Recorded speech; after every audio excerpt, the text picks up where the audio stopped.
Hello, bienvenue, and welcome to That Guy's a Maniac, the podcast. We have reached episode number 25, and we are the podcast that gives you the unenviable insight into the creators and masterminds behind the second greatest video games website ever, www.thatguys.co.uk. In this podcast series, we discuss the video games near and dear to us and give you, the listener, the rare privilege of hearing our poorly researched verbal dump.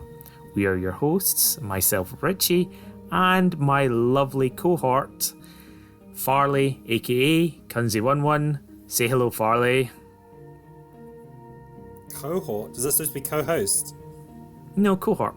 Like, it's cohort, okay. Not like when, it's like when you've got make a plan, Yeah, kinda. I think it's more than one person for. Anyway, oh hi all. And tell us, Farley, where else can we be found? We can be found on all good social medias. Not that there are any good social medias. They are all horrible and awful and data stealing. But you can find us on Twitter, Instagram, Facebook, YouTube under That Guy's Maniac. Yeah, that's a very, very good point. All of our podcasts are up on YouTube as well, so do you want listen to us wherever? And do we have a sponsor for today? We do. We couldn't bring you this fantastic content without extremely huge sums of money that can go on cars, drugs, hookers, drugs, and football and gears, blackjack, fan belts, and all those manly bad dragon dildos. Bad dragon dildos. And this week, our dildos are supplied by Whataya Corporation. That's Whataya Corporation. They specialize in high-speed space travel infrastructure. That's Whataya Corporation. Thank you very much, Whataya.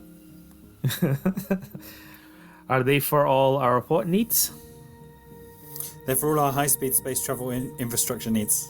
Ah, perfect. Okay, cool. Because we need those things. So, today, in a return of fashion, we are going to go back to a little chat about what we've been... We are rusty. We are rusty. I can feel the rust as we go. Apologies, listeners. We'll shake it off, I'm sure. It's been a while. I think the major fuck up was in the intro when I sort of started saying and we've reached episode 25, and then launched into my blurb without really sort of it was jarring. It bugged me. Sorry, listeners. Yeah, I could feel there was no shine behind the eyes. It was very dead inside. I'll tell you what, listeners, Farley will do the next intro. He'll do the next intro. Well, if you become a sponsor, it takes time and dedication to go out there to pull in all these sponsors. If you want to swap the workload, fine. It takes I'll dedication. happily fumble through an intro.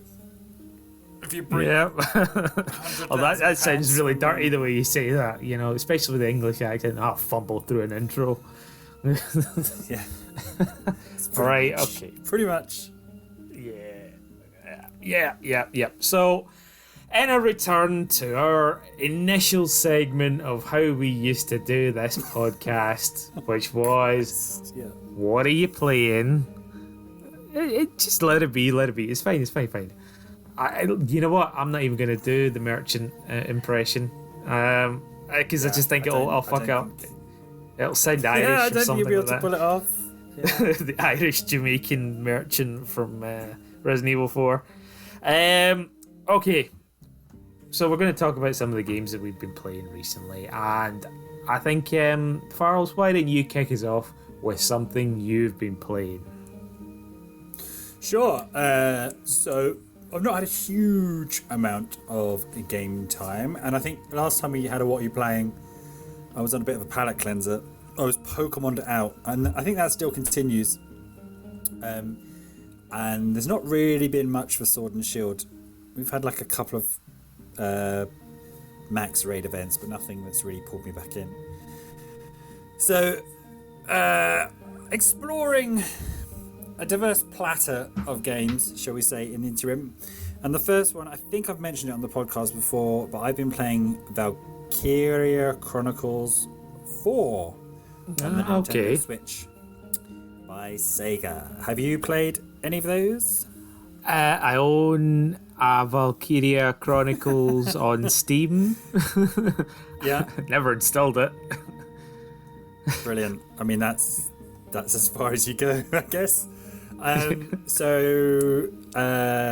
It's a lovely series of games, but one of those ones where the first one came out on the PlayStation 3, which I played and loved, and then there were 2 or 3 in the middle, I think maybe a spin-off one, that were, I think, PSP, and then the fourth one... Also, and sorry to cut you off there, I do know a little bit about Valkyria Chronicles, but only because there was like 3 or 4 characters from them in the Project Cross Zone game. So yeah, there was a So I do have some knowledge of it, and I guess it's not a gacha game. Do not fuck with me. the Sega gacha, yeah. But anyway, I was playing that, so I know them, and that's why it made it to my Steam wish list to actually sort of like even see what this game was. But then you started banging on about it, and I lost all interest in wanting to play it. It's good beats. So it's how do I describe it? It's imagine Advanced Wars in 3 dimensions, essentially, or Battalion Wars for that matter, which is sort of the same, but it's turn-based. The setting is kind of futuristic Second World War. Is there a name for that kind of setting? Do you know what I mean? So yeah, you get it a lot in Japanese sort of anime cultures, all the weapons and tanks are basically look like World War II, but then there's glowy energy on things. It's a bit like steampunk, but it's exactly what I was sort of thinking. Yeah, maybe, I don't know, fascist punk. Does that work? Fascist punk. Yeah, let's go with fascism punk. Yeah, fascist punk. Yeah, there we go. Fascist punk. Yeah, you gotta be careful how you say that one. Yeah. Yeah, fascist punk. I really love the outcrop of these rocks. That's fascist spunk all over it. Sorry, go on. And it's that's such a niche geology joke.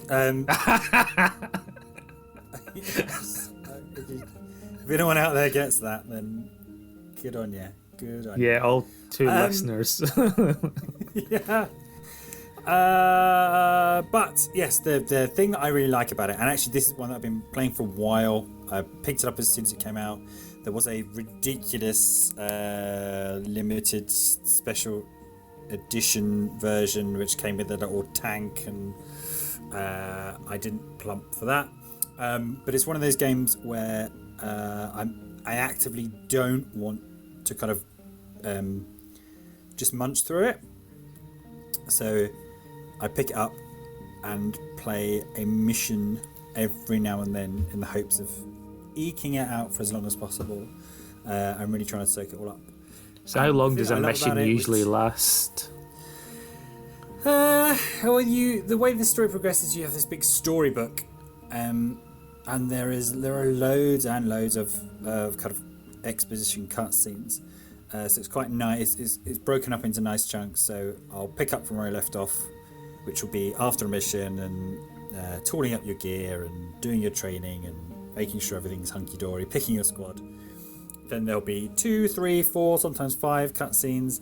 Then you'll jump into a mission, all of which, kind of shake it up somehow with some new terrain or some new character or some drama, or something that happens midway through the battle that completely changes everything. So maybe a couple of hours if you're playing it slowly. There is permadeath in this, so it kind of combines some of the best bits of Fire Emblem, which is why I really like it. So you pull your squad from a large roster that you have, but you kind of build. It's not as explicit in Fire Emblem in that you don't build your units' relationships up by having them next to each other, but they do have a really cool list of kind of flaws and perks, which can be quite quirky. So I think I mentioned before, there's a race which you don't have to read between the lines too hard. But this sort of essentially Jewish, or the treated as the Jewish in this world, called the Dark Sin. So in previous games there was a big story, so they're always kind of outsiders, and you'll have some kind of racist characters in your squad. So if some of your Dark Sin characters are stood next to them, there's a chance they'll get a debuff on their turn. But then there's also a whole range of positive ones. So there's lady characters who like other ladies, and they'll get a boost if they're standing next to some ladies. There are some people who are nature lovers, so if you're running across grass, you might get this boost or that boost. Racist. It's really nice to kind of think about. So this game is about racist, lesbianism, and hippies. No, not hugely, because there's this big list of character flaws, and they're almost, I think they're all unique. I want you to just take a little step back here, because I'm going to refer you back to a little time when you were playing, or indeed you were making fun of me playing as the Alliance, the Aryan race in World of Warcraft, giving me all you're playing the guy who's smiting at things, the fascist and all that sort of stuff. That's a bit of a leap. When you're actually telling me that this game is actually about racism. Well, no, it's not. It's not about racism. You have characters of, and it's not really races either. It's an ethnic group. Okay. You also have different races of characters. So you'll have characters of various ethnic groups on your squad, but some of them, or specific characters, will have a flaw where they do not like members of this ethnicity group. However, and I'm not too sure what happened in number 2 or number 3. In number 4, as you progress through the main story, you unlock these nice little mini missions which will focus on 2 or 3 characters in the squad. And so there is one where you play as the racist and one of the Dark Sin characters, and there's kind of a exploring and understanding arc within that little story. And then when you finish that mission, the characters kind of get better, more positive boosts. So instead of having a few positive and more negatives, they'll kind of work together, and their preferred other people to work with and stand next to improves as well. So it's really that's kind of what you play it for. That's what I play it for. Is you see just a little bit of these side stories develop between this huge roster of other characters, and I really like the flexibility of how you put your squad together as well. So there are different classes, which some are purely anti-armor and they're awful against infantry. Some are mortars. You've got snipers. You've got scouts, and then you've kind of got your heavy gunners. Cool. Okay. Yeah. Yeah. And it's great. I'm really enjoying it. But like I say, eking it out. I can't remember which mission I'm on. But yeah, really don't want it to kind of run out. Yeah, I did something similar with Mario Odyssey. It's just kind of like I didn't want that game to end without realizing that there is just so much stuff to do in Mario Odyssey. So I was just kind of like doing, all right, I'll do this one quick mission first, and then sort of happy days, move on to the next thing, and then put the Switch down. The whole wonder of the Switch, of course, is, you just turn the power off and just leave it and then come back to it like the DS. Yeah. But yeah, cool. So Valkyria Chronicles, what would you give it from a scale of oh god, I don't even want to say my scale. How many lesbians out of 10 would you give it? I'd give it 8.5 lesbians out of 10. Okay, cool. Fantastic. Brilliant. Yeah. What are you playing? I got Tony Hawk. The skateboarding game. Is that 1 and 2 in the same package? Yes. So they remade the game from the ground up, sort of thing, because the old engine wasn't good enough, and in doing so they just did everything. They put all of the the maps from Tony Hawk's 1 and Tony Hawk's 2 Pro Skater, and it is a complete remaster. It feels so much like the original game, even to the point where, like, when you first launch it, it just goes straight into Rage Against the Machine, Guerrilla Radio. Although they do censor out the word shit in Guerrilla Radio, and you know the song, right? Turn that shit up. Yeah. Yeah. And they edit that out. I was like, what? Really? And I was trying to think back. Did that happen in the original one? No idea. It doesn't seem like something that people would edit out. But there it goes. Yeah, maybe. It's just one of those hardline Peggy things. So if you get your rating down just by bleeping it or whatever. Yeah, just removing that sort of thing. Yeah. But I thought like shit was an allowed word, as long as it wasn't actually about remarking about feces or poop. It was fine to use the word shit. There is a kind of swear word tier list, I guess. And I think shit is firmly in the middle. It also, of course, it varies from English language speaking country to English language speaking country. Yeah. I think shit's fairly tame. Git, although I guess you get it in fantasy games a lot.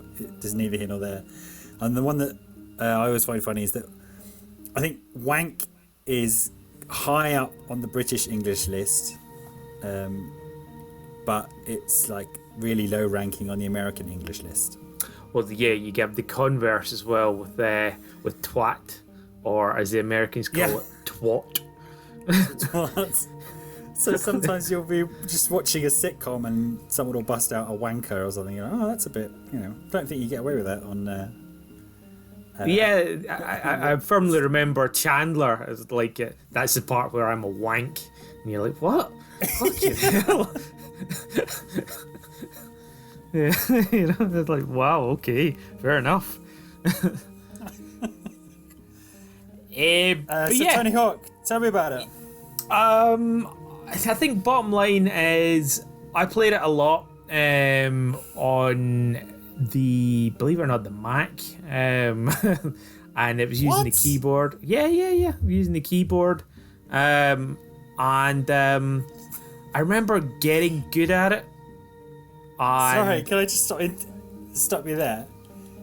Until you said that, I would have had no idea that it ever came out on the Mac. I know. When are we talking? We were talking, I'm going to say 2000, 2001, around about when we started uni, sort of thing. Yeah. Okay. Yeah. And I remember getting good at it, and I definitely played it on PlayStation, and it translated very, very well to the joypad and stuff like that. But I'm shit at it now. Like really, really, really, really shit. I know. Old man. it's really cool in that like they've actually aged the skaters. They keep that 90s vibe. I don't know if you've seen the film Mid-90s, which has all the skating and stuff like that in it. It feels like it could be a continuation, the movie of this game sort of thing. And going back to the warehouse, I was like, this is the warehouse. This is brilliant. This is fantastic. Went in and just kept falling over and falling over and falling over. I'm like, oh shit. I need to relearn everything. I did all of the missions, because you get a whole bunch of missions to do per map, and I did them except for the high score ones. And I tried doing some of the high score ones, and I can't even fucking combo anymore. I don't even remember how to do it. And I went through the tutorial and I was like, oh yeah, I remember this. You know, you just press this button to do the aerial moves and you can spin, and that's fine. That's great. I'm happy. No worries. And I quite enjoyed doing the tutorial. Fell over a couple of times. Right, good. I got this in the bag, and then went into the main game and I was like, I've forgotten everything. Like, not just from the tutorial, but everything in the game. Shit. So I'm now at a little bit of an impasse of, I love this game. I think it's cool. It's got a real 90s feel to it. I've put skill points into a character because I managed to get some skill points, and then I've just sort of this point where if I want to continue playing this game, I have to get good. And I know with all of these games, that is gonna take time. It is gonna be to use the proper fucking metaphor. It is actually like skateboarding. I will fall down many, many times until I get it right. And if you've learned it once and you're gonna do it all again, and it's very much not coming back to me either. Is this what I want to do? You know, is that the game that I want to spend my time on, spend my time playing? And I'm a little bit, I'm just a little bit wary of shit. Is it worth pumping more time into this? Even though I enjoy and love the game around it, for the ability for me to actually enjoy this on the level that I maybe did before. Or, maybe that's where a lot of my enjoyment came from, just falling over a lot or or whatever. But yeah, that being said, regardless of my rubbishness, the game is so fucking solid. It is immediately nostalgic as you walk in, and it's really, really cool, very well presented. It feels modern yet retro at the same time. This is how a remaster should be done, and can't give it enough praise. You're just busting out all the tropes, all the cliches. Of what? In what way? In games journalism cliches, which is I suppose I'm not even meaning it intentionally to be busting out the tropes in that fashion. Genuinely, I was really, really impressed with it, but yeah, it's just tough because I'm shit at it, and I don't know if that's a reason to not play a game or is a reason to play a game. Fuck it, yeah, I don't know. It's quite tricky. I mean, so what's progression? Because to me, this, and I'm sure we've mentioned it before, this game and Blitzball were the two where for a good couple of years there'd always be a setup in a corner somewhere at a house party. Oh yeah, absolutely. And 5 or 6 people just playing Tony Hawk all night, passing the pad. One level over and over. Maybe having a smoke at the same time. And that was just it kind of kick-started. It's very, again, I think we're really lucky to be the age that we are, 'cause it then kick-started or was part of that first wave of kind of extreme sports, and there were just fucking hundreds and hundreds of extreme sports games. There was Tony Hawk, and then there was the BMX stuff, and then there's the ATV stuff, and then there's the motocross stuff, and it all looked the same, and it all snowboarding, tricky, that sort of stuff. Yeah. it all had the same kind of cover where you had the so and so's sports name in white text on like a fiery background on a blue disc, superimposed on a real photograph of whoever, somebody on skis or an ATV or a skateboard or a BMX bike flying into the screen. And then and I saw a lot of it, and I probably watched a lot of it, but I didn't really play it very much. I think I never kind of owned it myself. I own a copy of it. I don't no idea where I picked that up. I do know a couple of people who just bought a PlayStation for Tony Hawk's. Tony Hawk's, listen to me, you sound like a proper. Picked up a Nintendo just for the Tony Hawk's. So what is I guess one of the struggles with like, okay, is it worth you investing your time to perhaps build some of that skill level back up? Is it's quite arena based, right? I mean, I guess progression is on each map you have to do X, Y, Z, tickle a cop's bum, do this combo, do this off this. Is that helping in any way to kind of keep you sticking at it, or would it just be no, because progression is based on progression is based on ticking off all of those boxes. So you've got a menu of what's it called, things that you need to do, such as what you were saying, like you have to grind the tables, or you have to grind wall grind bells, or whatever you need to do, bump into boxes. And that's fine, you can do that, but you can do that sort of through brute forcing it. But the real challenges then just become getting high scores on these levels, which is where I'm stuck at. Just like can't fucking combo, or I can't keep a combo together without falling over, and that's just practice. It's just really just about getting the timings down. I want to blame my controller because it's got a little bit of drift on it, which is something you don't want to you don't want to do. So I actually ended up setting it up with the keyboard, a la 2000s. I know. Which is actually it's actually quite intuitive to use the keyboard on it, because you do not hold down like an analog stick, and you don't push it in a direction, don't push it in the wrong direction, don't cause any bit of chaos. And just start playing about with that. But then I just realised, like, is this the way I want to play it? Do I want to sit with the keyboard? It's like, it's bad enough with World of Warcraft having to use the keyboard all the time. I was just like, no, I'm going to do it. I'm going to play it on the fucking controller. But there's more drama around that as well, because you're not going to care anything about this. But I decided, okay, my Steam controller's really good. It doesn't have any drift on it. I'll use that. And then I looked it up online as to why it wasn't working, and there's like forum posts of people saying, this is why it's not working, and god, not an interesting story. So I'm glad I told you. There you go, listeners. Scrape the rust off, listen to a rubbish story about Steam controller. No, it's the downsides. There are many upsides to PC gaming, and then the downsides are occasionally brutal, such as Resident Evil 5 not having couch co-op, or fuck off, man. That's just nonsense.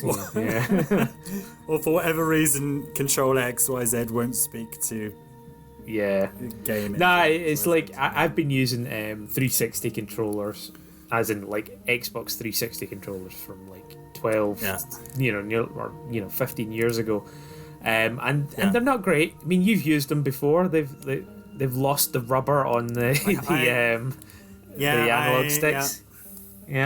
And so we've got these caps that overcover them. Overcover?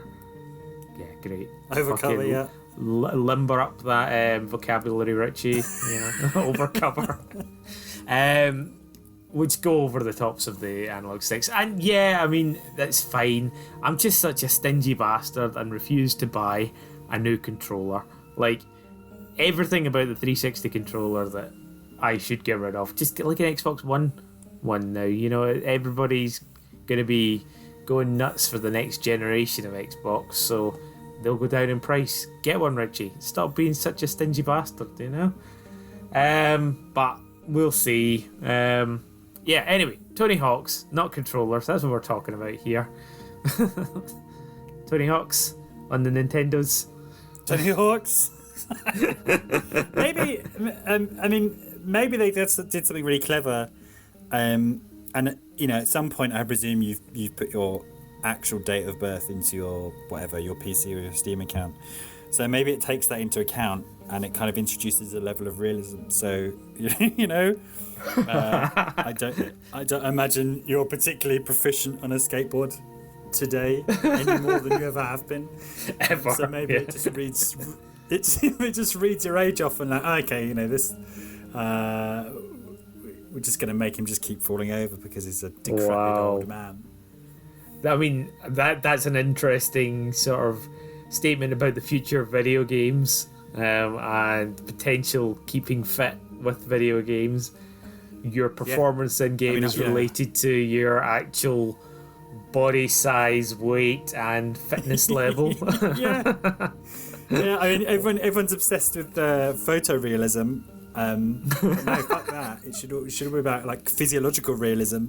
So, you know, you step on the scales and get the Future Connect or whatever to scan you, and then you know, take a blood sample in the next, and take your heart rate, and then in the next you know, Skyrim or GTA, if you want to be able to swim for you know, continuously for an hour, you actually have to be able to continuously swim for an hour in real life.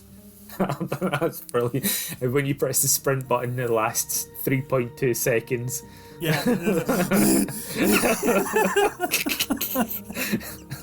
And your health is just decreasing for that entire time as you try and get your breath back. Yeah. Oh, wow. Yeah. Great. Right, okay. I think that's Tony Hawk or Tony Hawk's for the Nintendos. And yeah, I wish I was the sort of person. Oh, you asked a question. We never even sort of got to it. What is progression in there? And yeah, so basically you get a list of these things to tick off, and once you tick off like 8 out of 10 of those things, or whatever number it is, you can then sort of go to the next level. And then you go to the next level and it has increasingly more difficult tasks and the high score challenges as well. So it gets harder and harder and harder. And that level of progression, it's tough, because the most annoying thing with each one of those maps is you get a maximum timer allowance. So for instance, in the warehouse, you have exactly 2 minutes to do whatever you can to get all of the items there, and do what you can. And basically that means you play it for about a minute and a half, realise, I'm not going to hit this other fucking box, and then you just sort of fall over a bit, and then you reload the level and you just redo the stuff that you just did again.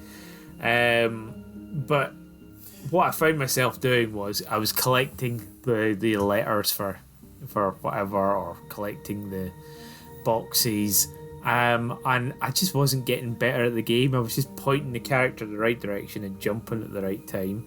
That was all. So it just becomes a little bit of a brute force, and now you get to another level which is more complicated, and you're just like, I don't even know this level, I don't know the grinds, I don't know this, that, and the next thing. So it becomes a bit more overwhelming, and the challenges around it are even more steep, which so progression wise, it's a little off-putting. in all honesty, for what you want to do next. But so again, it would be like if you, in real life, turned up to a skate park on the edge of Milton Keynes, saying, "Hello, fellow kids. I don't know this course very well." Falling over in the middle whilst everyone else is like, Jesus Christ. Who is this guy? Yeah, pretty much. Okay, so I think Tony Hawk's is great. I'm shit at it, is the bottom line there. And I think let's move on. What have you been playing, Farley?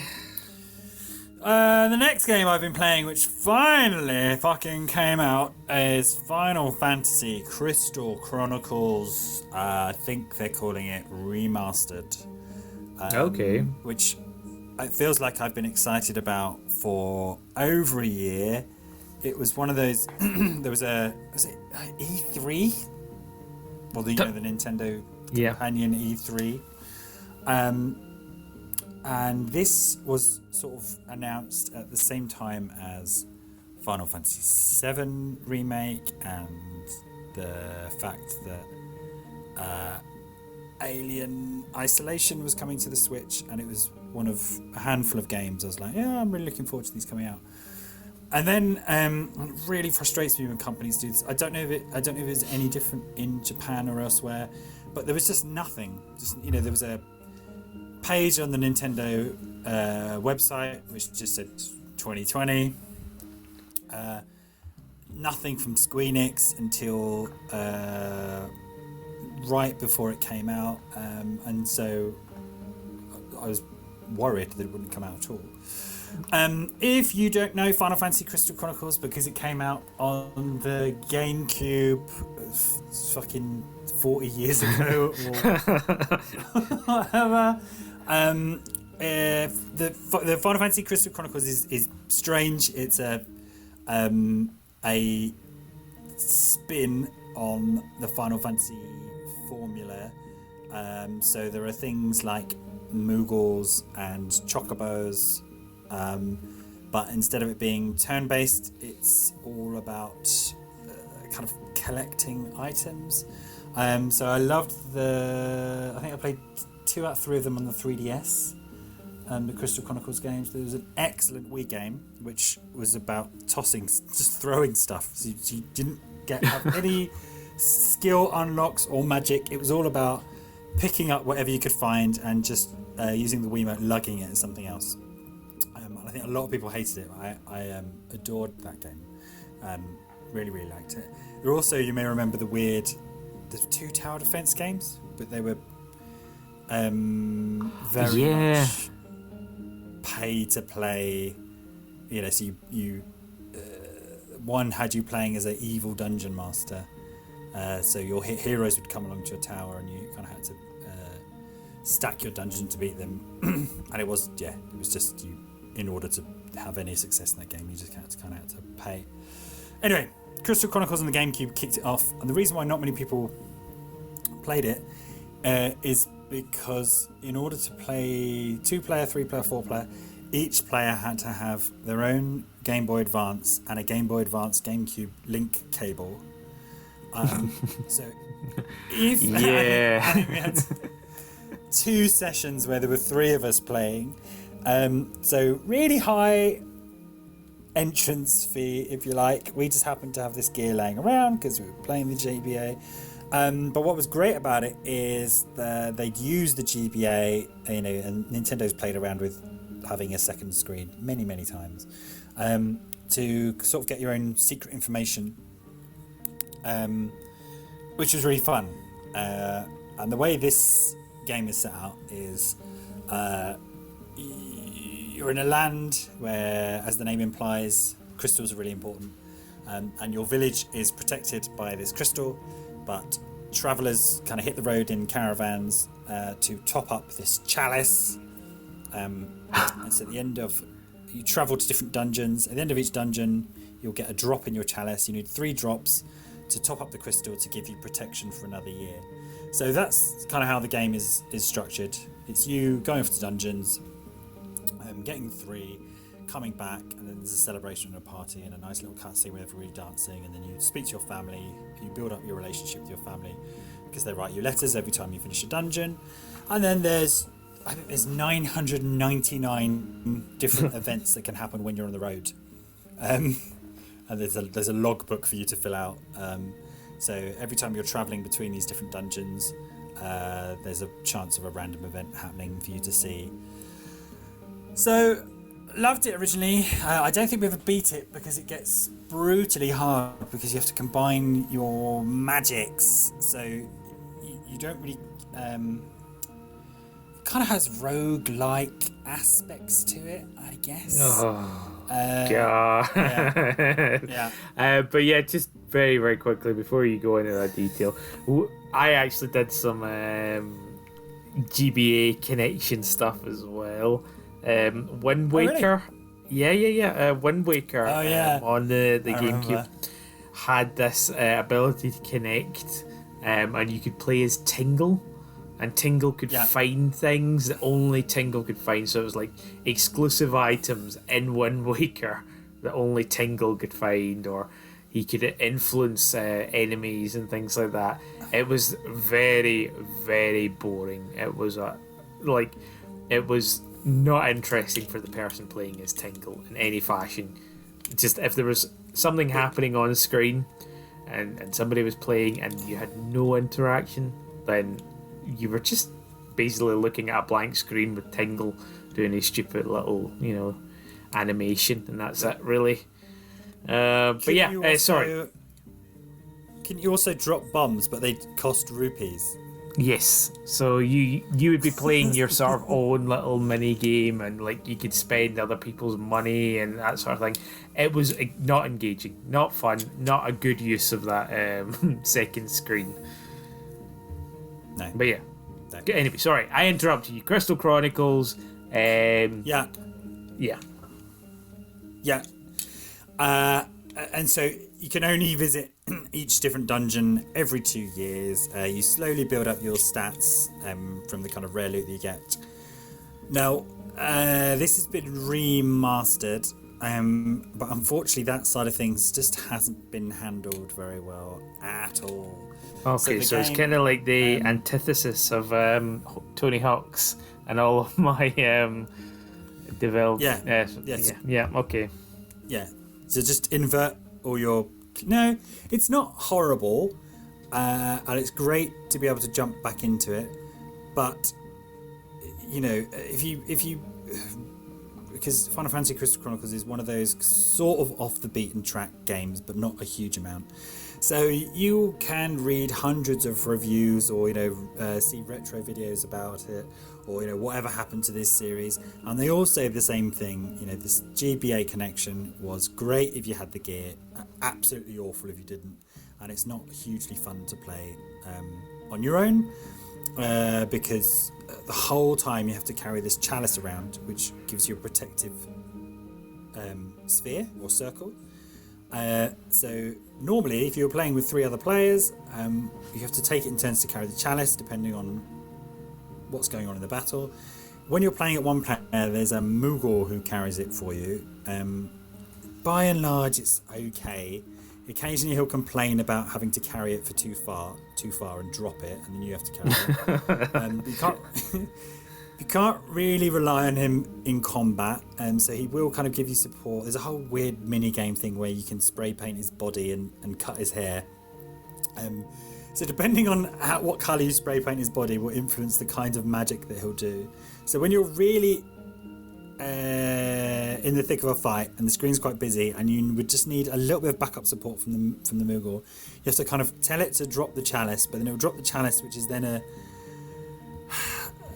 kind of a 3D object. So if you're on a slope, it will start rolling down the slope, and if you're outside the sphere, so it's doable single player, but it's not fantastic.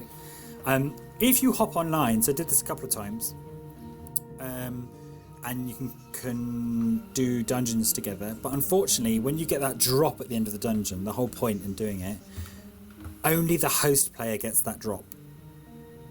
Right. Well, so if 4 of you, say, were teaming up to play it online together, you'd have to do 12 dungeons for each of you to have finished your kind of yearly cycle, which is just stupid. Yes. Yeah. Okay. So. But what about graphics wise? What about like, have they? Was there much of a difference between the GameCube controller, because it was on GameCube, right? Did it use the the analog what's it called, triggers when you were playing it, or is that just not an issue anymore? No, that wasn't an issue at all, because you any controls had to be compatible with the GPA. So of course, yeah. Whatever you had on the GPA is fine. I don't know how much they've updated the graphic. I think it holds up pretty well. And as you might expect from a Final Fantasy game, the soundtrack is amazing. So I've actually acquired the soundtrack for it because I loved it so much. It stumbles here and there, and they've not reworked it from the ground up. So you do, if you remember this from I guess the early 2000s, late 90s, when was, it's right over there. I could reach it, but I'm not going to. There are a lot of loading screens. You forget how many loading screens that we used to have. So you come back to your village. There's a loading screen. There's a celebration because you've filled the crystal. Then there's another loading screen, and then you kind of talk to your parents and you head out of the village. Then there's another loading screen. Then you're in your caravan, and then you go down the road and you'll spawn one of these random events. And there's another loading screen either side of this event, and you go to a dungeon, and there's a so that's a bit jarring. And then there are a few points that I had in my game where the game just crawls. Sometimes on transition between different screen types, and sometimes when the screen gets a bit busy. So they've not. Oh, that's poor. Yeah. Yeah. Like you expect things to, like, when you go into new hardware, you shouldn't get slowed down, and you shouldn't have to. Oh yeah, fuck it. Yeah. Yeah. Yeah. There are a few new things as far as I can work out, which is basically paid DLC for your favourite Final Fantasy characters' clothes. No, right. Actually, so you can dress them up in Cloud outfit or something like that. No, you can't. No, it's and this is so niche. It's characters from the other Crystal Chronicles games. Oh wow! Okay, cool. Yeah. So unless you're a hardcore fan of the series, you will not be shelling out the however much it costs for these cosmetics to look like the Jester character from the Wii Crystal Chronicles games you had to find. Right. So, yeah, I will probably finish it. So we never finished it, I think, just because it was a rare event to get all 10 pieces of necessary hardware together in order to play it with friends before. So I will kind of play through it and go to the end. And yeah, it's a nice revisit, but unfortunately it's a little bit too faithful to the GameCube original. Whereas if it was just a much quicker, smoother experience, it would be more of a blast to play. And the way that online's been tackled, that I've tried, who knows, maybe there are other options and friends lists so you can actually properly play it together with 4 people. There is a demo. I think I recommended to you to try the demo if you've not played it before. I think you can do 3 dungeons, but you can't kind of complete the first year of the demo. Just to get hands on and to see what it's like. Yeah, I didn't touch it. But yeah, typical. Yeah. What are you playing? Well, I have been playing, and it's just to go again with our fucking remasters. I have been playing Mario 3D Allstars.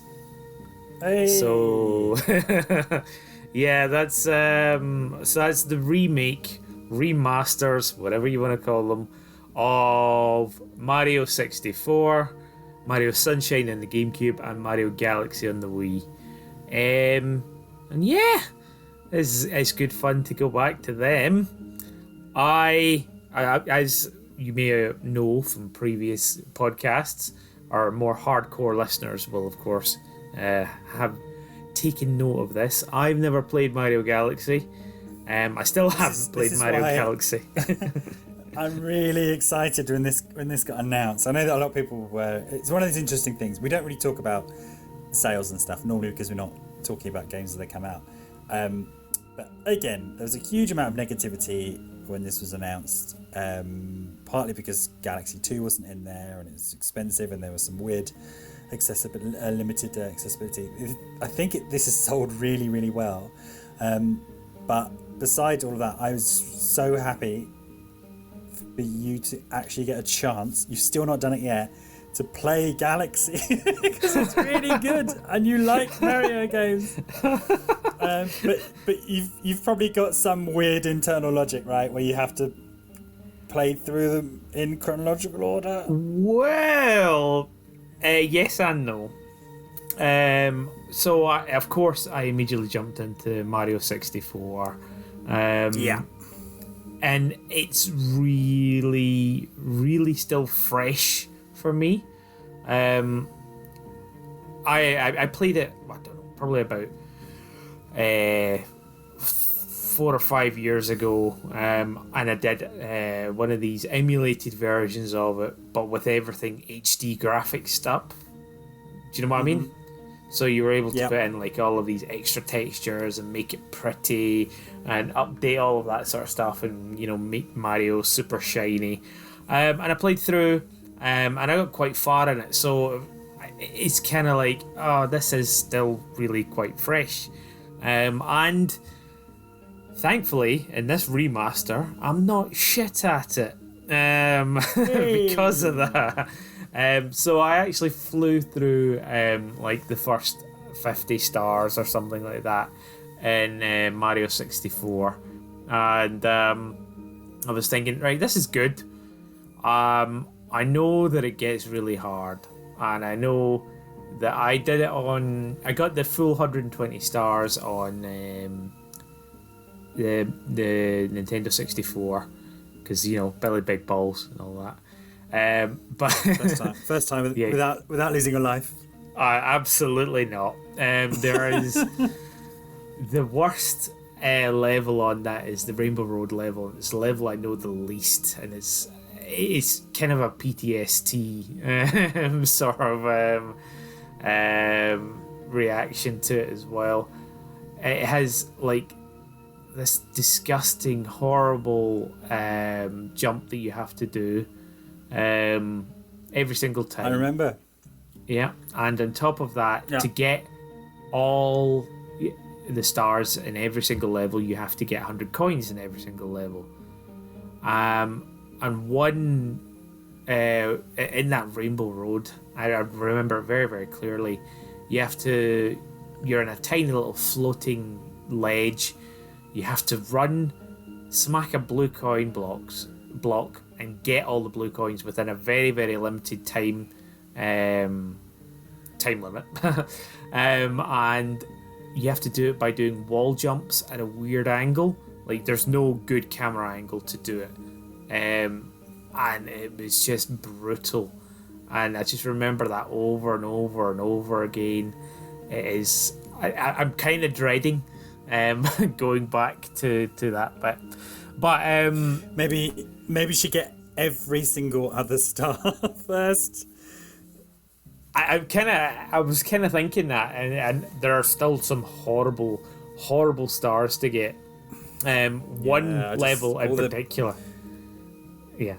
particular that I just didn't even go to was that fucking snow world, the very second door that you go into. It's where you have to race the penguin, and it's just it's awful. I don't want to do that. I think every single time that I've potentially done it, it has been through glitchy luck. more than anything else. But yeah, like I don't like the snow world. When we had this discussion before, I think on like one of our acid rounds features, I hate snow or ice worlds because you just end up falling or sliding, and yeah, like I don't even know why I forgot about how much I hated snow worlds, because I fucking went into it and immediately started sliding all over the place and like, shit, I forgot, and like almost straight off the edge straight away. But you know, it's a thing, and there are painful moments, but it was really nice to go back and play it. It is done well. Blah blah blah. Good remaster. I mean, it's still very polygony and all that sort of stuff, which is fine. And of course, there's been this recent thing for the PC version of Mario 64, where it's been redone and they've actually put the Mario from Mario Odyssey in there and all that sort of stuff, which is great. It's fine. That's user generated content and all that sort of stuff, which, you know, it's a thing. But I think I'm happy with it as it is, and I'll play it a little bit. I don't see myself going for the full 120 stars, to the point where I thought, you know what, I'm going to go back and I'm going to play Sunshine. So, yes, your linear... Previously on Richie's experiences with Mario Sunshine. Yeah, I like... Again, it's a fucking hard game. I think... If anybody who's listening to this has played this and disagrees with me that it's an easy game, then fuck you. Because it is a really, really hard game. And it doesn't even particularly, you know, ease you in. Like, the first few levels are brutally hard. You know, like, you can get stuck. Like, the first things that you do are boss fights straight away, with no indication of how to do them. Like, you have to jump in and you have to, you know, fill Petey Piranha's mouth with water so that he swells up, and then you have to butt slam him until he explodes 3 times. And that is not evident straight away.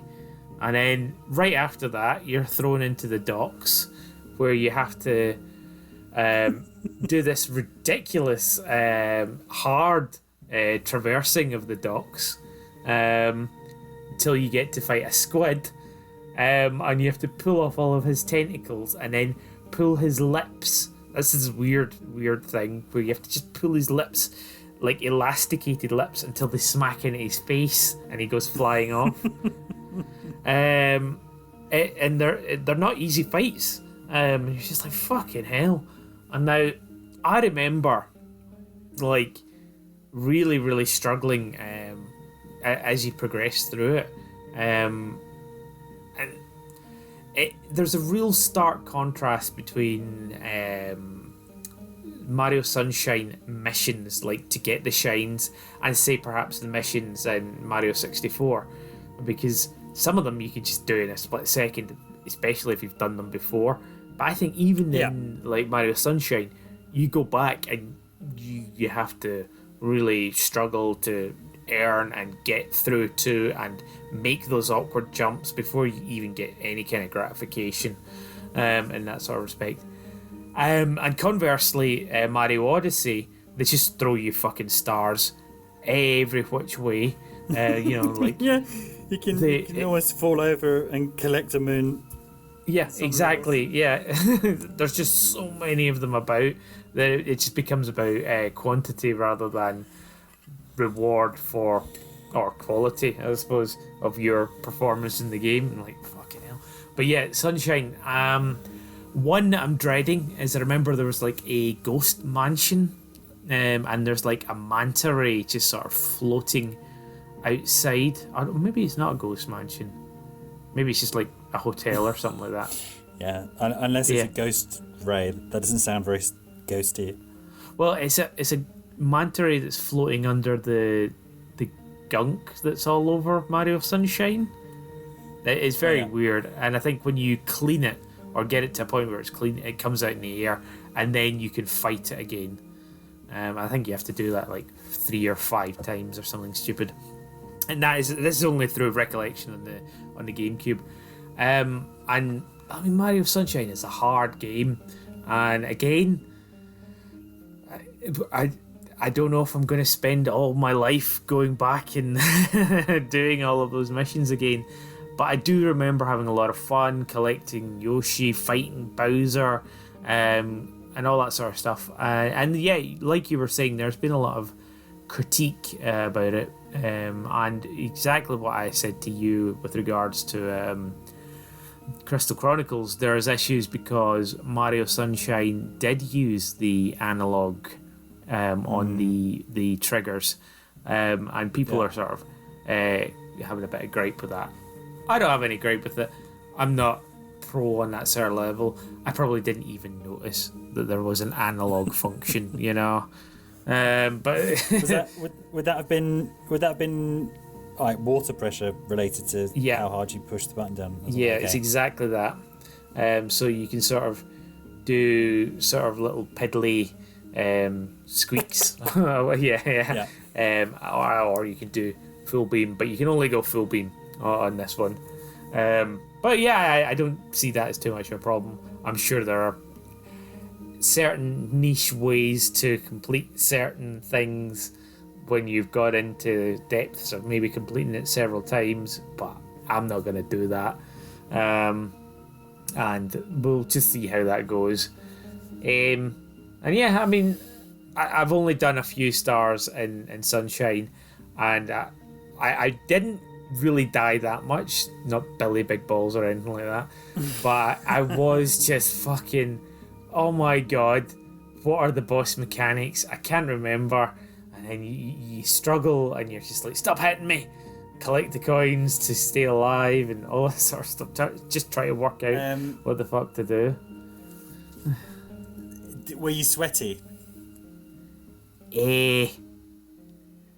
I think I was a little bit stressed in that sort of situation, because just kind of nostalgia anxiety. I think so, but like as I mentioned before, like when you go through the docks, it's not an easy way to get through the docks.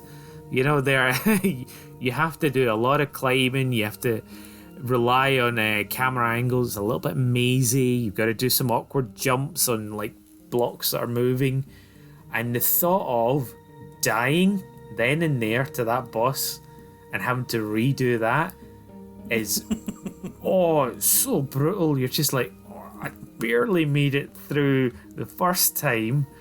And you know how when you sort of eke something through and you're like, oh, thank God I managed to get that, and then the thought of having to do that again, you're just like, this is just going to prove how shit I am.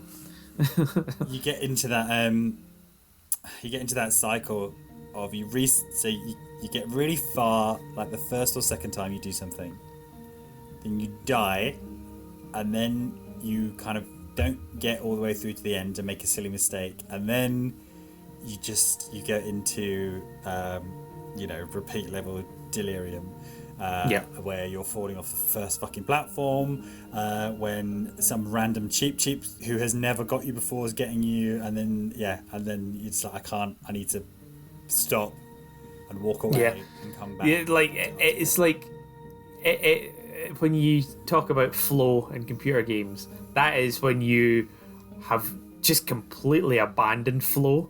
And you're going for brute force, luck, and persistence, and you're just like, let me just do the fucking thing. Getting a little bit sweaty, like actually clenching the game, not holding the gamepad. Like you can feel the plastics. Give a little. Pushing that A button in as far as it goes. You feel the resistance of the circuit board underneath. Yeah. And of course, just to wrap this up, I haven't played Galaxy yet, but I will get there probably quite soon, because I don't think I'm going to spend too much more time on Sunshine. I do want to try and open up the hub a little bit more, and get Yoshi and all that sort of stuff. But I think I'll have more fun actually jumping into Galaxy and playing that and understanding who Rosalina is as a character. Yeah, it's one of those ones where you'll rarely find somebody who doesn't like it. And because it's been so long, and also because I've been banging on about it, kind of nervous that perhaps it's overhyped, because it is getting on quite a bit. And on a podcast not too long ago, before we had any inkling that this was coming out, we were kind of talking about, well, will it ever come back? Because it did use aspects of the Wiimote, so it'd be interesting to see what's happened to those. But yeah, just really excited to hear your thoughts on it after you kind of try it, and hopefully you just don't bounce off of it, or you don't have one of those reactions where it's like, what was everyone fucking talking about? Because it is a 13-year-old game. I think it will hold up. Yeah, I think it will hold up. I think it's fine. And I'm going in like going in and playing Sunshine. It doesn't feel like a 13-year-old game or 15, 16, however old it is. Yeah.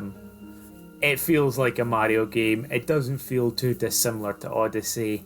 So it's just, I'm just very aware that it's fucking hard, and it's weird. Like, I don't see enough people talking about how hard it is as a game.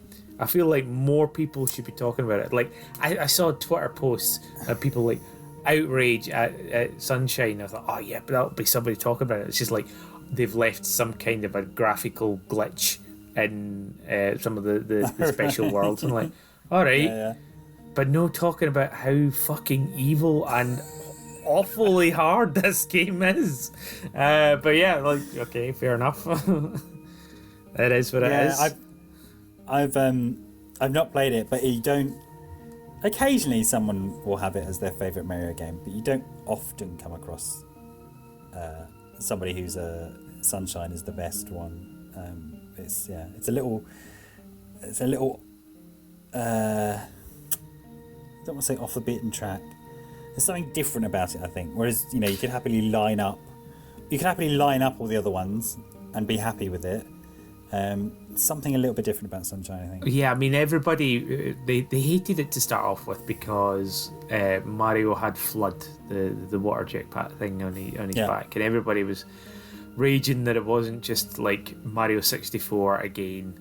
And it is different. It's all set in this sort of holiday vacation sort of world, but I think the rewards you get for doing those horrible tasks that you're forced to do by opening up the hub and getting new things, new areas, is, I think the rewards are what drive you a little bit more. Just to talk again about recreation, as we were with Tony Hawk.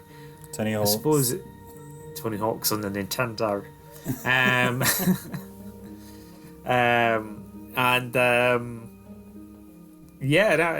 I think it's because it's such a tough game. Like, the rewards feel a bit more in general. I don't think there's any need to dwell on this any further. Mario, it's good, and I will revisit and tell you all about my adventures in Mario Galaxy at another point. Looking forward to it. Cool. What else have you been playing?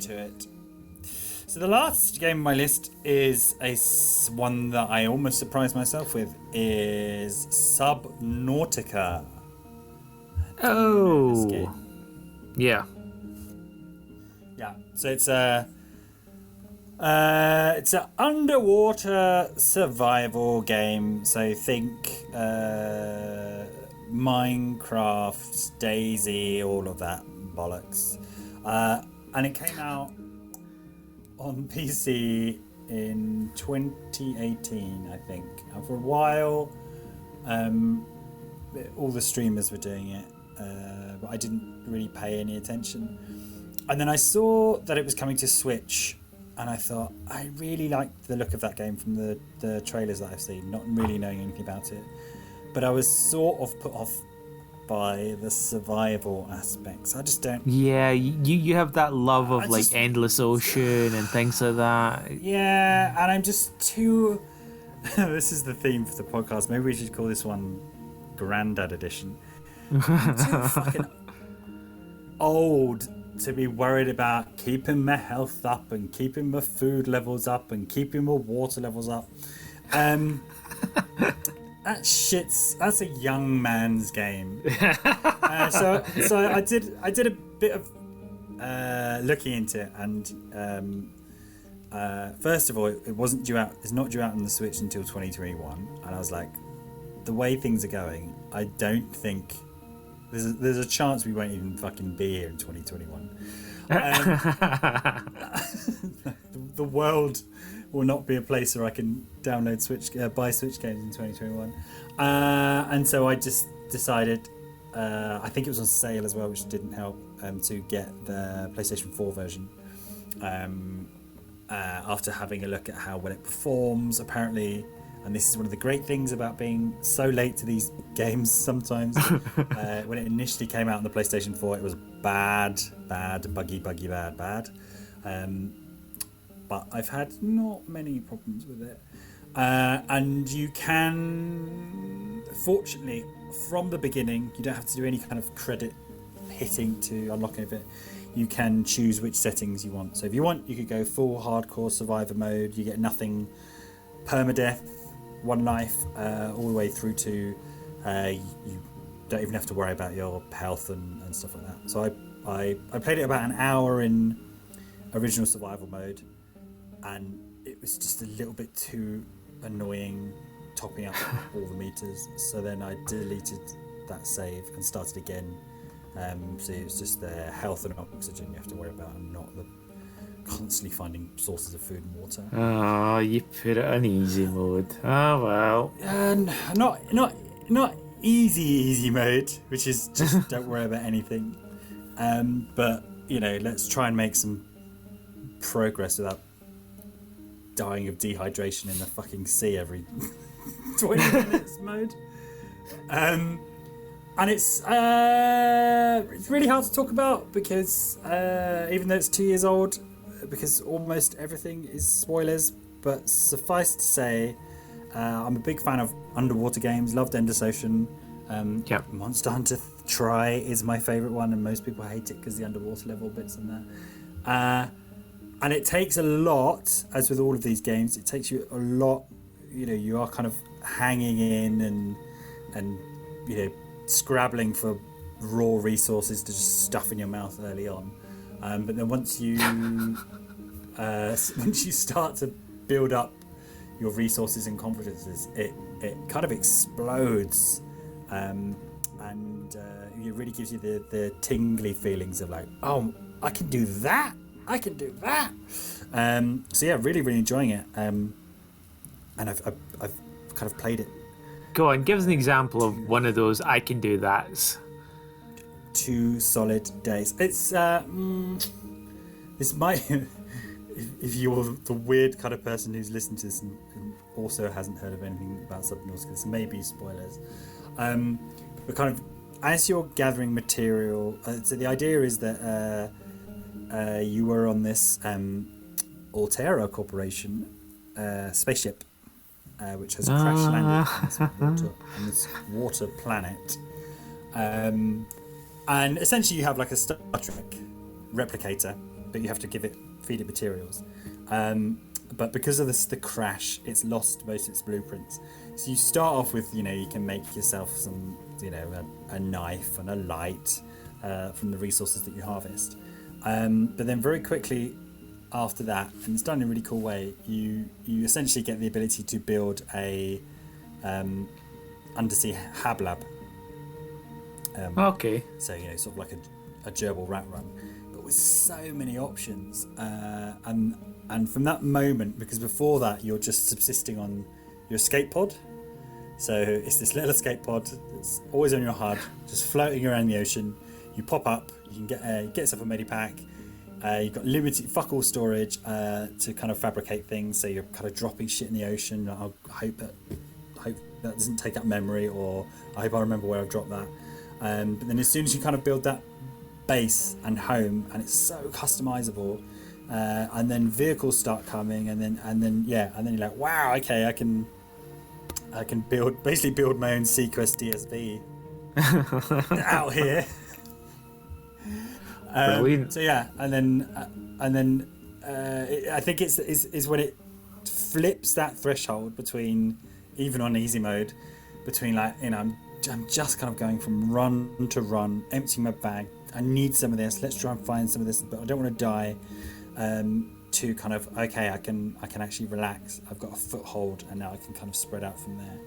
And the way that your gear is delivered to you, and the way the story is delivered to you, is really nice, because sometimes in these open worldy type games which have a story, it feels a bit like, you know, very clearly breadcrumbs. You know, someone will phone you up and there'll be this burning point that's on your map, and that's, you know that's where story mode is.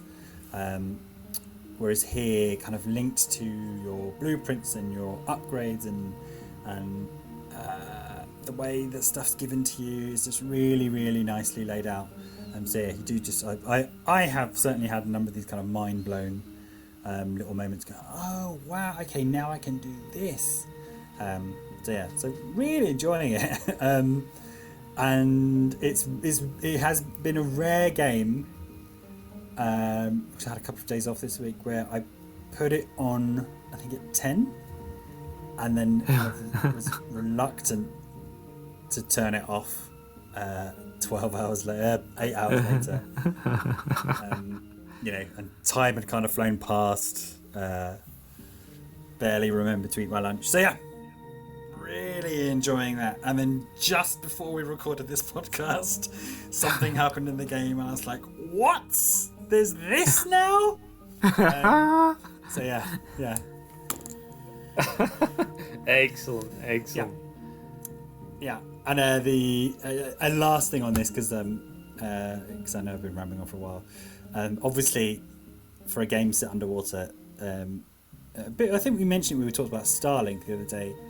A huge part of the enjoyment hinges on what is it like to be in the water. You know, if it feels treacly, or if it's really hard to work out what height you are, that's a massive ball ache. But traversing in the water, first of all, just on your own, and then later on in all kinds of vehicles, is just an absolute pleasure. Oh, good. Yeah. And what about How you? Yeah, go on. What about the marine species? I know that you love digging things like Endless Ocean because of all of the animals and things like that in there. What about the creatures in Subnautica? Yeah, it's a good question, and so far for me, it's kind of the weakest aspect of it. So it's not kind of clever in the way that Pokemon is. It feels more Jim Henson, the creatures. So they're fine, but yeah, they're all very kind of Muppety and okay. You know, there's just something about them. You can say, "Oh, this is," you know, not that everything needs to be based on what is possible in evolutionary biology, but certainly when it comes to the more active, motile creatures, they're a bit. You can just tell, you know, they are fabrication. But there's some really nice attention to detail on the encrusting organisms and the reef-growing organisms. There's not a huge amount of lore behind them so far, but you know, there could be a whole thing around the corner which completely makes what I'm saying bullshit. You can do what now? You can collect all of them. Collect them all. You can interbreed different species. It basically becomes underwater spore at some point. Who knows? You know, you get a little bit of a file on them, and there's a little bit of kind of, you know, sort of frontier encounter information about them. But yeah, it's not the strongest point of the simulation. Having said that, occasionally you do come across a kind of a whale-sized thing for the first time, and you do have that wow, or you see a shadow pass over. You're looking at the ocean bottom, you see a huge shadow pass over. What the hell is that? So yeah, not the strongest aspect of it. Okay. But definitely passable. Yeah, what I was going to ask is, have you dipped your toe in survival games at all? It's something I generally try to avoid because it's not my I'm the same. Survival, I mean, it depends on your definition of what a survival game is. Like, you could look at Fallout as a survival game as well, especially building the towns and. But the way I approach and play Fallout, or indeed Skyrim or whatever, is not really about survival. It becomes more of a stealth game than anything. Just because I love fucking about with those mechanics. And then you just have like a hovel that you just chuckle your shit wherever and then back out to I'm the worst. Like Doppelganger. Like Doppelganger, he spent like weeks, making this. He showed me. It's like he made this like complex, and it had different floors, and he was using like special glitchy techniques to sort of make certain things happen, and like he was interconnecting them over like miles and all this sort of stuff. Whereas I had the first place that I got and a box. And like, whereas he's got like this array of all these armors that he's collected and has on display. I never even touched those. Arranged alphabetically. Collected all the gnomes possible and all this sort of stuff. I just have it all in a box, and I like ditch all of the armors and just like give them to like my villagers just to shut them up and make them defend the village a little bit better. It's just like, go away, not interested. And then I just go around with as little as possible. Like I remember he was just sort of saying things like, what about your dog? What about the companions? The AI is so much better. When I'm like, I hate AI. Anything around me that can sort of like cause any bad guy to notice that I'm there, he's like, fuck off. They're not interested. So I just spend all my time like sneaking with a sniper rifle, doing one hit, one kill, and then I'm straight out of there, sort of thing. And that's it. Just doesn't become a survival game anymore. It becomes a stealth game, and that's the way I like to play those. I have played Minecraft way back in the day before it became a thing. I see. Before it was popular, before they got signed by. Before Microsoft kind of took over. No, this was like, it was back when I was still working in that sort of field, and people were like, oh, have you seen this new game, Minecraft? And it was like an exe file that you ran on your PC, and it's like, all right, you do this, then you get that thing, then you get that thing, and then it basically, survival games become the thing I hate about mobile games. These merge mobile games where you get 2 of these things, and then you get 3 of these things together, then get 4 of those things that you've created together, and you get a new thing, and then you get these new things, and that creates a new thing. And as ultimately all these survival games become is multiplication of raw resources into X, and then some way of creating those resources over and over. And fair enough, it's a thing, it's fine. I just I don't know, once you start to see behind the veil, see behind the curtain, it becomes a bit more shallow. So I think that's what's keeping me so interested at the moment, is that feeling hasn't set in yet. It's just that I sometimes I think I get a peek behind the curtain, and it's like, oh no, that wasn't a curtain, that was a a piece of paper. I don't know.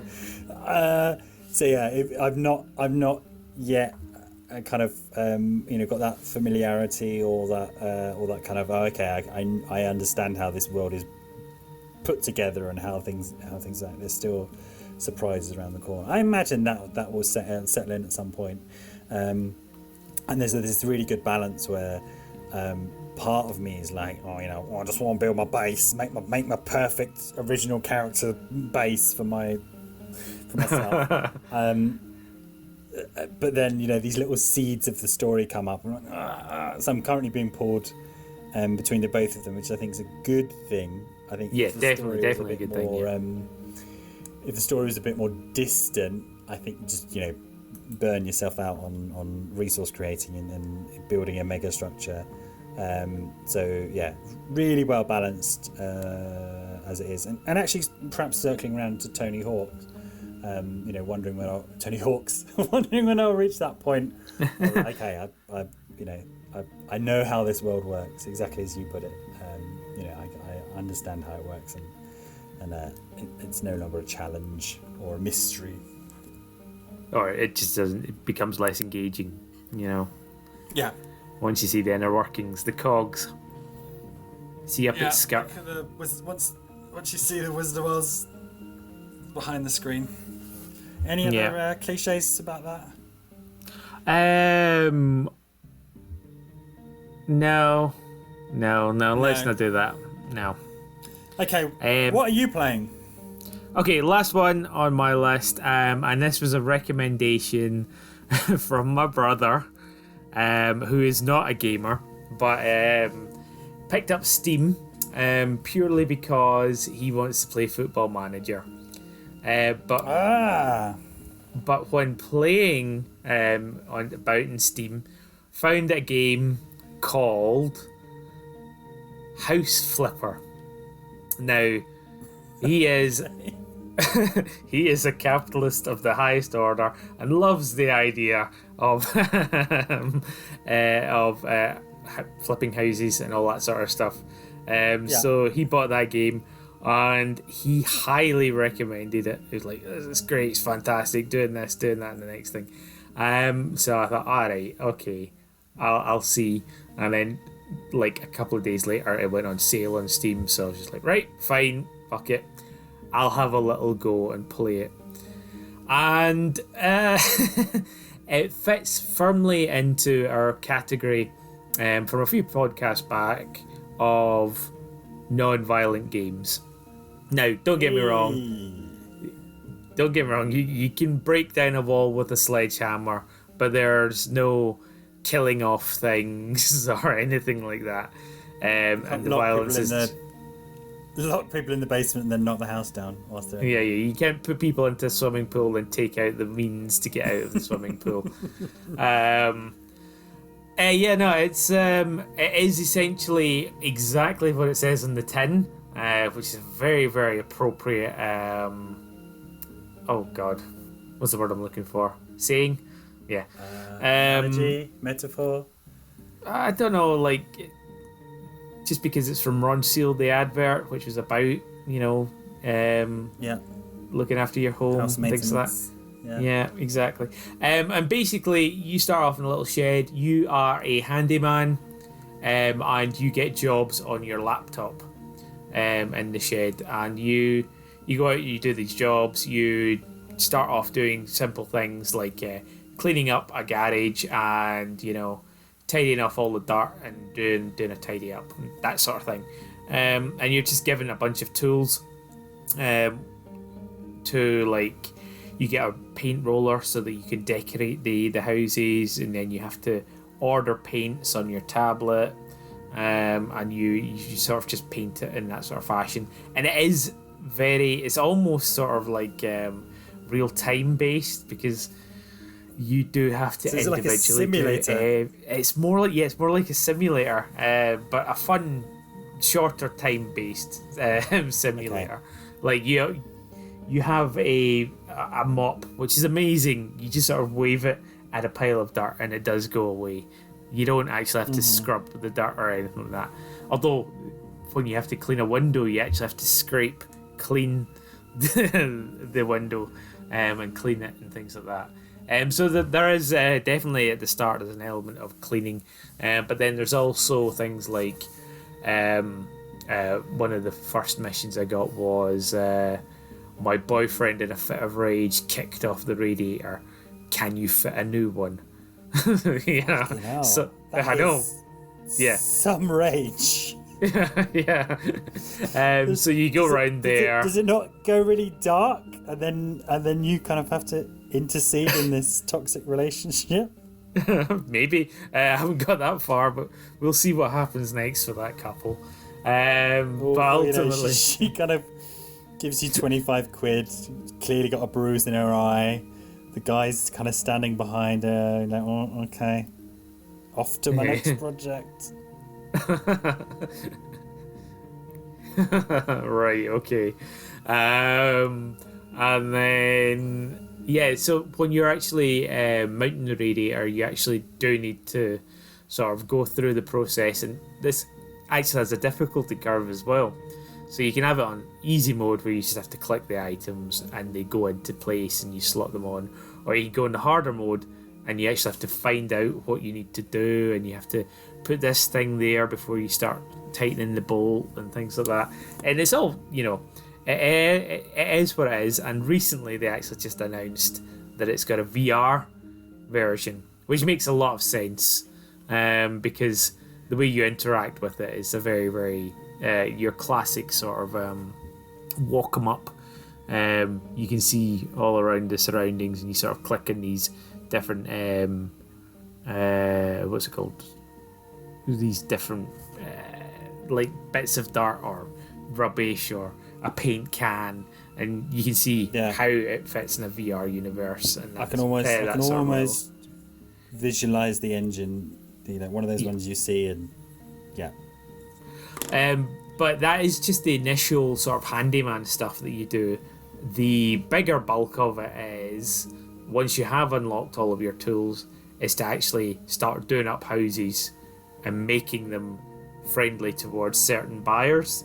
And these buyers, you sort of find out that they believe that in a family there should be a bathroom for each person, so you have to think about making a room with en suites and all that sort of stuff. And it's very in depth. It's incredibly zen as well. Like, it's one of those games that you play to wind down.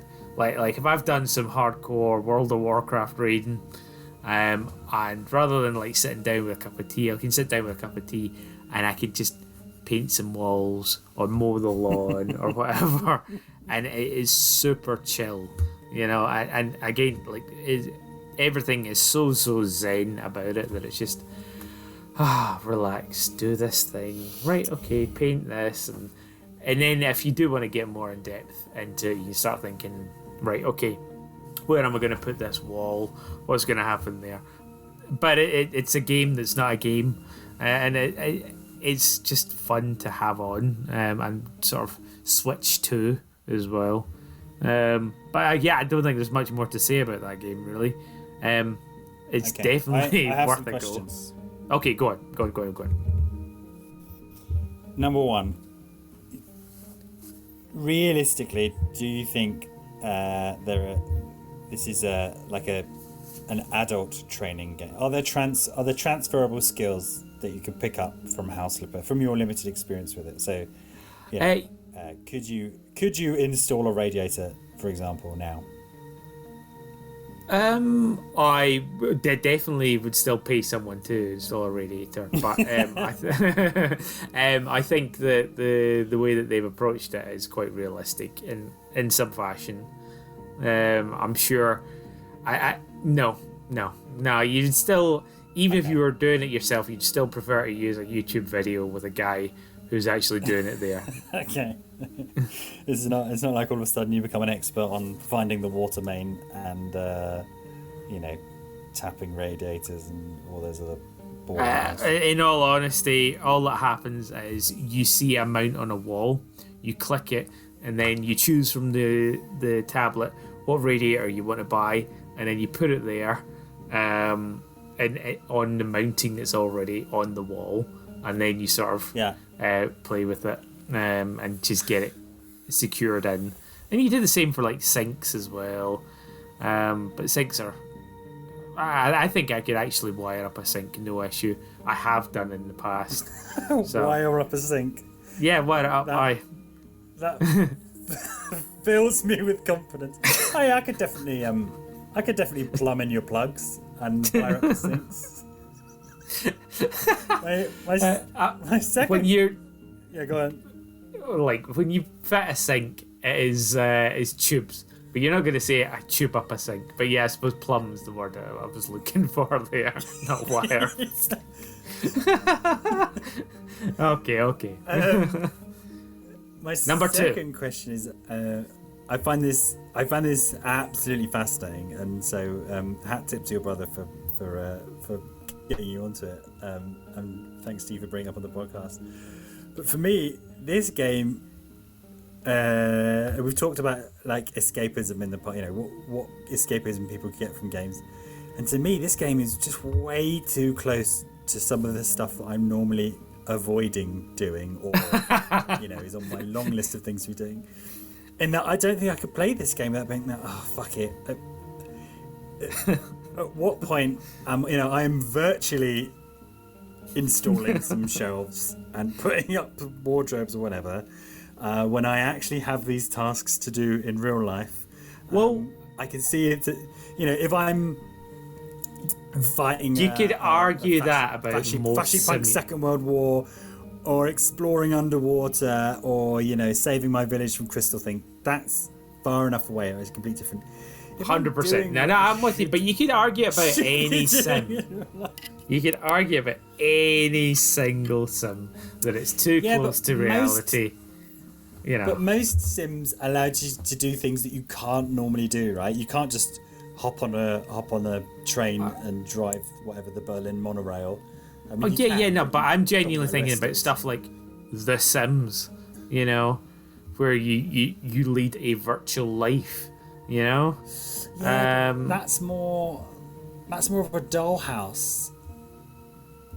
You see, there are bits of I think what's his name, Dara O'Brien used to do a funny stand-up set about GTA. There are bits of GTA where you've failed a mission and you're at a hospital, and then the easiest way to get back to your mission is to get a taxi. But it's it's like in the middle of rush hour, and then you kind of have that out-of-body experience. Like I'm sat here watching my character on a screen in a taxi in traffic. What part of this is a good use of my time, or in any way escapism? And for me, this kind of firmly sits on. I guess, thoughts. You're fascinating. I'm fascinating. I think you hit the nail on the head when you said that's more Dollhouse. I would say that this is a little bit more Dollhousey. It is very in depth. It definitely still feels like a computer game, because you're very often just bringing up a menu to make a roller brush appear, or make a price gun appear. And it feels a little bit like a game, but at the same time, there is nothing in that game which doesn't touch, which isn't like, there's nothing in that game that's violent. There's no doom in it, and I think that's what makes it a game. There is actually, it is nice to go in, and it's nice to be able to, make a room, like a dollhouse room, or make whatever you want to do, and strategize and make some blueprints, make a garage. Make a garage. Make a garage. I've made is very nice. And choose the doors for it. It feels a lot like the customizability of The Sims, and when you used to make that. but it's nothing to do with The Sims, and there's no people, there's no life to manage, there's no people pissing themselves or setting themselves on fire. It is just, there may be undertones of domestic abuse, but it sounds like it. Fucking boyfriend kicked the fucking radiator off the wall. Fucking hell.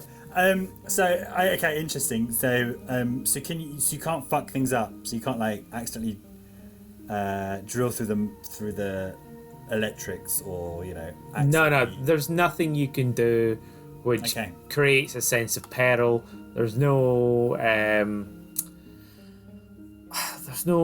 The only thing that you're going to lose is your currency, and your currency is very easy to come by. You even get little perks for your characters to get more money from doing the handyman missions. But basically what you're doing is the handyman missions with these silly emails that come in order to fix up a house, in order to sell it to get more currency. And that's it. There's nothing much more to it. You just kind of progress through the game, unlocking more tools, and just playing about with it in that sort of fashion. And they've got some DLC. They've got like a Halloween DLC where there's a lawnmower, which is runs by itself. It's a ghost mower, which is actually a godsend, because mowing the lawn is the most depressing thing to do in that game. But yeah, it's like I say, it is more dollhousey without any kind of peril, no time constraints, no enemies to come and kill you. If you fuck up, you lose a bit of your currency, but even then, you're probably still going to come out with more money. Does that make sense? Yeah. No, it's. I mean, obviously, there's a mark. I'm not. If that's how people enjoy games, I'm absolutely not saying anything against them. Just saying that for me personally, that starts to fall into the uncomfortable bit of the Venn diagram. But yeah, I'm glad House Flipper, and I imagine it's not alone in that genre. There must be many other kind of. Oh, I know. I mean, I would never have known that this existed if my brother hadn't. Yeah. About it, and it was only because I've never had a recommendation of a game from him. Like, all right, okay, or maybe Football Manager, but I am not playing Football Manager. And I think that's the great thing about video games, right? Is there used to be this big gatekeeping / stigma around who's a gamer and who's not, but it's unlike when we first started, perhaps.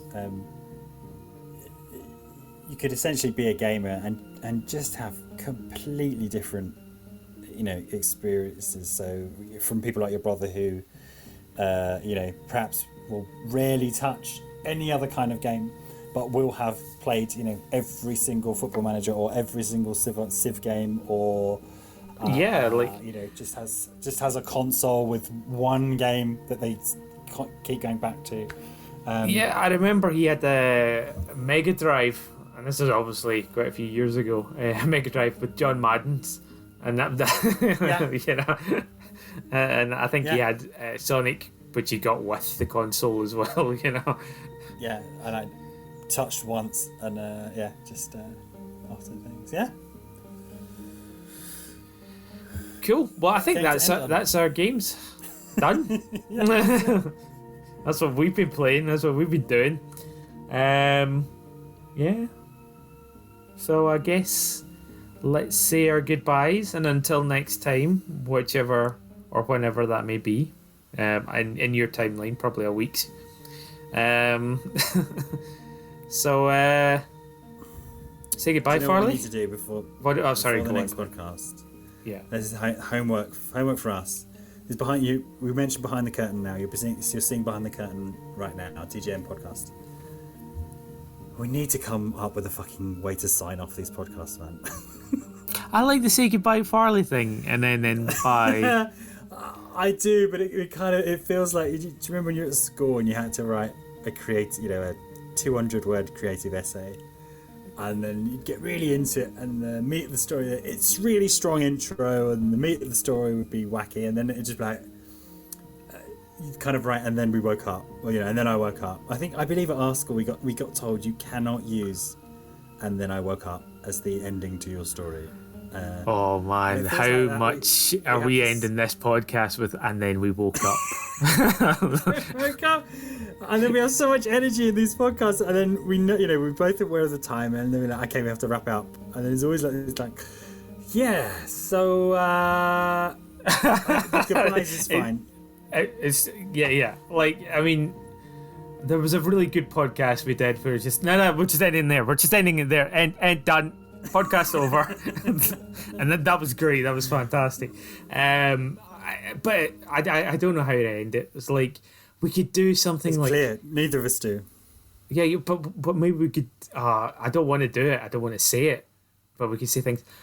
And how about you, listeners? If you ever want to send anything to us, catch us on the the social medias or on our email. Okay. And then we woke up. And then we woke up. And then we woke up.